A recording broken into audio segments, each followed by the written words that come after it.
What's up, gang? Hope you're doing well. This video we got friend of the channel, one of the homies, Daniel over at Game Based Training. Go like and subscribe. He's got a in-season shooting workout for athletes aged over 16, part 1. Looking forward to it. He's actually put, this is a group workout with players 16 to 19. All of them play on teams.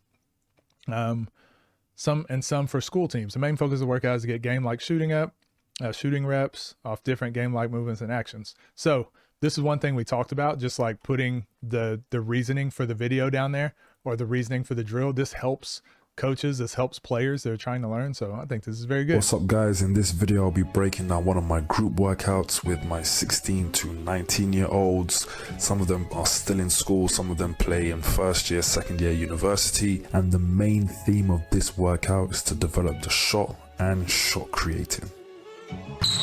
Nice. Explained what he's doing as well. Pretty dope. Again, do catch this ball from where you play from. So if you play from the top of the three, that's fine. If you're a high post guy, that's fine. If you're a low post guy, that's fine. Catch from where you play your game, where your game's from. So we kick off with a concept called sparring. On the catch, offense has 3 dribbles to score. Defense is played between 40 to 60%, which gives the opportunity to freestyle into a score. I like this. Again, this is similar to what I was saying with the New South Wales video. I don't know why coaches like always feel like they got to be there, or they got to play defense, or there's got to be cones. It's like, man, you got 6 kids out there. We saw this with the OTE training video. You don't need 6 coaches to do the garbage, right? Like, you've got 6 kids, like, get them all involved. Get them all involved. Keep them involved. Kids know what 40% is. They know what 60% is. Explain to them the drill and the purpose behind it. They'll be fine. Once your defender says go, catch, turn, going straight into an action. I don't want any size up, so you're not allowed to size up. We'll still stick with 2 dribbles, okay? Nice and quick possessions whenever you're ready. So when he says go, turn, live. Now we are in season, approaching the playoffs. Now, I know a lot of coaches that hate this sort of stuff. I'm a huge advocate for this style of training, especially because, like I said, sometimes I would have 20 players that I would have to split on 2 baskets. And so that means 10 on each side. And I would try to get them going like 4 lines. So that way everyone's going. There's, 5, 5, 5, 5. Everyone's going. You're not waiting more than 5 reps or 2 reps to go, depending if we're doing team stuff. And people hate, they'd be like, basketball, kids are going to hurt themselves because of basketball. There's too many people going at once. And it's like, no, this stuff is like, as long as they're not going 100% full speed, and this is still like part of the warm up, whatever, dealing with the chaos, dealing with obstacles and all that, this is kind of good. So when he says go, it helps like situational awareness for players. go, turn, live. Now we are in season, approaching the playoffs, so his best training is straight to the point. With high-level European basketball, the size up isn't as common as other places, hence we're just working on making quick 0-second decisions. Mix up how you score as well, not always layups, jump shots, threes. Isn't this very indicative of that New South Wales training video we just watched? It doesn't need to be full intense, full speed the whole time, but it's just like getting the kids going. They're getting the basketball in their hands. They're constantly moving. Fine. Sometimes this stuff just helps with like the reps and decision-making part of it. Not overcoaching. If I'm with Stanley, I'm running out to any spot. If he says left, I'm gonna rotate left, boom. Again, 0-second decision. I could shoot that straight away. Adding more reaction variables, adding more game-like movement, we are slowly now building up to what they may face in game situations. Get our shots warm, so shooting, no jumping, very simple, okay? Main focus of the drill is I want you to perfect your shot form.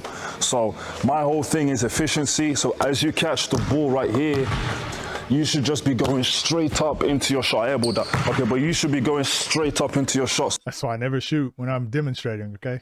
I'm not huge on this. You should just straight up into your shot. I airballed that, okay, but you should be going straight up into your shot. So avoid kind of making any sort of small adjustments.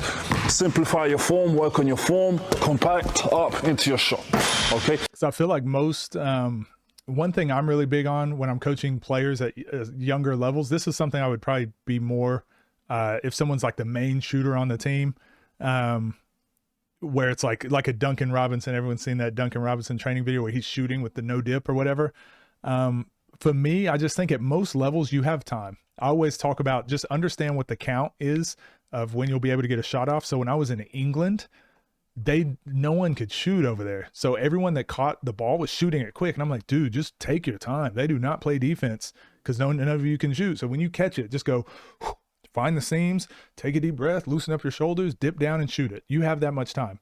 When I'm coaching high school kids, same thing. They try to shoot so quick. And I'm like, hey, slow down. You're not going to have like tough defense like that. Catch, boom, catch, boom. Like that's how much time you have. If you're overseas, your footwork might have to be like we were talking about with Darren Peterson. Now we got to get into the details. Like put your foot on the ground. You can reach out, but your right foot stays stationary so you can catch, get into your shot as quick as possible. Or I'm going to stay stationary and no dip, right? So I do think like the kids getting into their actual rhythm or the timing that they're going to have, I think is super important. But again, agree to disagree. It's okay to disagree on drills. 3 shots each, different spots, and then you're just going to rotate, okay? We then go on to stripping it down for a bit, focusing on shooting technique. It's a bit hard to teach shooting technique with a group, but what I end up doing is going through generic movements. Yeah, so I just don't teach shot technique unless very specific situations. But I do teach the other stuff I was talking about, like your base, where you're catching it. Anything that stands out to me too much, I'll talk about it. But for the most part, it's just like footwork, I think, into the shot is really important. But I don't really teach shot technique. I think it's just too individual. A lot of it's mental. There's so many variables. And then individually, I make personal corrections to the shot. I added an interesting challenge where they had to shoot without jumping from the 3-point line. Really working on that form. Between mid-range and 3, kind of using the same principle. And I think he does a lot more. And this is why I disagree with some of his drills. And not disagree as in they're bad. It's just stuff I'm less obliged to use some of them. He does more CLA style training. So this stuff, if that's the framework you are building your practice from, this stuff makes sense and it's what you're trying to accomplish. It's not necessarily like that drill will make you a better shooter. And this same thing, not shooting from the 3, but the CLA kind of framework is to develop like variable shooters, very variable athletes. So for the purpose of what he's trying to accomplish, like I think it serves that purpose. Sport, because just because you're moving doesn't mean, okay. I'm a big advocate and like whatever you're doing and what you're trying to do and get better at, just do that. Always keep it as accurate, as replicable as you can. But I'm trying to think if I have any drills where I don't do that. I'm trying to think. I'm sure there's some. So let me think. You're still not keeping to the same principle. So as you catch the ball, what I like to say is body to ball and then straight up into your shot. Okay, so depending on where that ball is, if I'm making a pass, so let's say I want it on the elbow, I bring my body to the center of the ball and then I'm shooting that shot right there, okay? 3 different spots, mid-range and 3s, first to make 7. If you notice, everyone here is working in close proximity. I'm a huge believer in operating in tight spaces. Kind of what we were saying earlier, right? In chaotic environments. The game is very chaotic. If you can work in tight spaces, you can pretty much play in any sort of environment. Okay, I might roll the ball on the floor. He's got to catch it, get into a shot, okay? I might throw it, okay, super high up in the air, okay? I like doing this Depending on how, because this is the type of passes these kids are going to be getting. how bad the pass is, all you're doing is you're working on your pickup. So you catch it and then bring your shooting hand or whatever hand to the middle first. So I'm here, 1, 2, 3. And this is why I think I'm a little bit different. So I teach the gather. I teach the getting into your shooting pocket.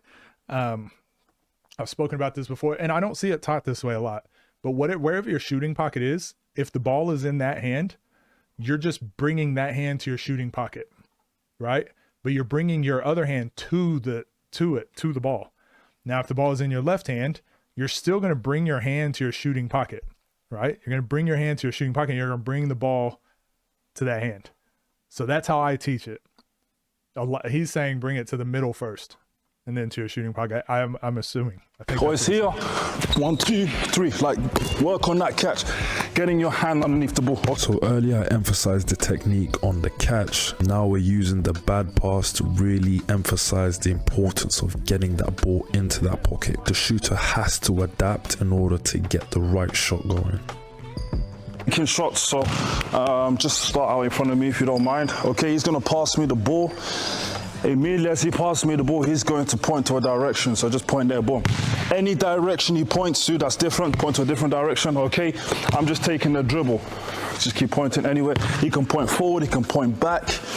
Yep. So as soon as he says shoot, I'm getting into my pull-ups. So dribble pull-ups, it could be a 3, it could be a mid-range, but we're kind of just now reacting to what we see ahead of us, okay? Working on the catch and the pickup, now we're looking at reactive pull-ups. Just like in a game, we're reacting on instincts. We're usually... This is probably good for balance for players. The way I rep this out was just actually repping out each of those. So back a bunch, forwards a bunch, right a bunch, left a bunch. So then if I got thrown into one of these drills, I'd be able to do it because I've repped it out enough. This is just another way to arrive at the same solution, I think. Playing to space, and sometimes we're not in full control of when that space or where that space opens up. The only reason I look at this is, again, this is why I think the way I coach is a lot more, I don't know. I don't even know what that, because there's not really a word for it, but like the CLA training, I think does a lot more of this. Like I said, variable athletes, variable training style. For me, if I'm wanting to get better at going to the right and into my pull-up, like I said, I think there's some details that I would be coaching, right? So going to the right, so it'd be that push dribble we talked about earlier with the J-Lou video. So it's your push dribble with your right hand. I'd be bringing my right hand to my shooting pocket, left hand over to it, into my shot. So let's rep that out, because that's a specific movement to me. But going to the left, it's different. Boom, to the left. Now it's a push dribble, and now I'm dribbling with my left. So now it's that V dribble out, push dribble out. And now I'm bringing my left hand over to the shooting pocket, but my hips and shoulders are rotating different too, because the way your foot need to be facing to the basket. Same thing on a step back, same thing on dribbling forward. So I think all of those are better spent, taught each one individually, so they know what to do. Oh, if I go this way is what should happen. If I go this way is what should happen. If I go this way is what should happen, because they're all different. And then once that athlete understands, now they can get into mixing it up and putting in a different, like on reaction and things like that. That's my thoughts. What do you guys think? When you're getting to your dribble pull-up, I want you to think about how you can make every shot What up, Tito? somewhat similar. Okay. Because I know obviously the direction changes right here, but try to get this. Okay. All right. Like get the ball to the middle, snap into your shot. Yeah? Okay, here we go. So yeah, so his language is get the ball to the middle. I think he could be a little more clear here. And it's a shot. You get the ball to your shot pocket, because everyone's going to be a bit different, right? Like Rob shoots from here. Rob's shot pocket is over here. For me, if it's a 3-pointer, like I said, it's going to be almost over my right shoulder. If I'm shooting a mid-range jump shot, it's here. But getting into where, like, everyone's going to have a different one. What did Gordon Hayward was like? I just stand, relax, and then lift your arm up. And he's like, that's where your shot pocket is. Everyone has a different one, but it's like whatever each player's is, the technique I was talking about will work for whatever player. Shoot. Good. That's your point right there. If you always get it, you're bound to find some level of consistency. If I know I'm getting into my shot, it's this point here I want to be able to get into, where that hand is directly underneath the ball and the ball splits me in the middle. So I could get a bad pass, it doesn't matter. As long as I get it into here, then we're able to find more consistency with our shot, okay? Next one now, okay? I'm gonna hold the ball out. It's gonna be a handoff, run to the ball, and then now if I have my hands down, catch and shoot. If I have my hands up, he's getting by me with the dribble, pull up into his shot. Now looking at split second / 0 second decisions from a handoff situation. Most of these guys will be coming off a handoff or somewhat of a screen, and then the reactive element for their decision making. Now we're gonna add This is good for kids that aren't very coordinated, because this is going to teach them to like be catching on balance and not traveling and waiting to make a decision. This is really good for especially players that are too sped up. I think this is a very good drill. decision to pass. So I set the screen. I think one thing, again, I've spoken about this a lot. One thing CLA doesn't address is mastery. So I think once you get to the mastery stage, you want to be coming off full speed. You don't want to be thinking. You don't want to wait and make a decision. You want to be making that decision as you're catching the ball. Like, it's got to happen quicker. But again, I think this is going to be a good drill for 95% of players. He comes off the pick. If I don't have my hands up. And again, it keeps everyone involved. If I have my hand up, if he has them going in like groups of 2, just keeps everyone involved. He has to do less. He can do more coaching because he's not having to do the drill. Pass it to me, hand off. Then he gets into a shot.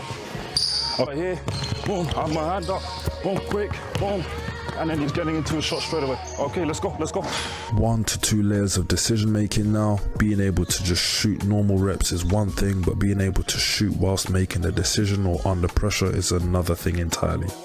Around. Okay, dribbling the ball. Now it's up to him when the possession starts. As soon as he turns around, so just turn around. It's live. I'm looking to score. You know what? This whole thing is basically, I don't have the book with me, but I'm currently reading By Any Means Basketball, his book on CLA training and games-based training. I think it's called games-based. I can't remember what it's called, but this is honestly, there's a bunch of these drills that are just in that book. And it's one of the sections that I think is very good for coaches that are trying to get into CLA, trying to get into coaching kids like in the newer age without having a lot of experience. If you do this is like the perfect video. I'd probably give this to someone who wants to do group training for kids, group training for a group that, like, if you as a coach don't have a ton of experience, this is probably the video I would send you. All of this stuff is so easy to do. It's so easy to coach, keeps everyone involved. And it's especially going to be good for younger players, less experienced players. This is very good. 4 seconds. You just count 4 seconds. Now we're just letting the boys rock out a little bit, 1v1. Now we've got an area restriction. If he likes that shooting hand in the middle. Yeah, that's what I'm saying. I think it's very specific to him, but everyone else has different shot pockets. And that's why the foundational stuff I give people, especially for shooting, is something that applies to everyone. Because if I start getting into what works for me and what I think you should do, it's like, it's so individual. If they cross over to the other half of the court, it's a turnover.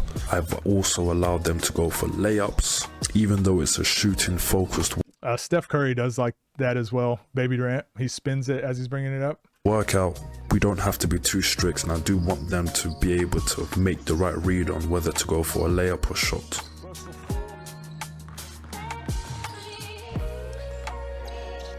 Just depending on what you want to do. So if you, let's say, these are, like I said, these are pretty score from any hot spot, it's worth 2 points. I wanted to see if he talks at the end, but he doesn't. So I don't want to make this sound like I'm knocking it, because I actually think this is very good.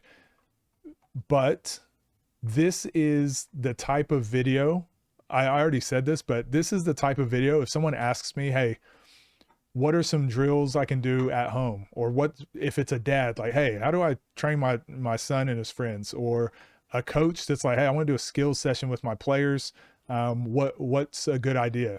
This video, like, this is very good. It's not over the top. It's not too detail oriented. It's not too, it's not overly preachy. It's just, if the kids need to get in the gym and get an hour's worth of work in, he's probably done what, 5 minutes of talking. So it's been 55 minutes of the kids getting up reps and 5 minutes of talking. I think this is a very good, video.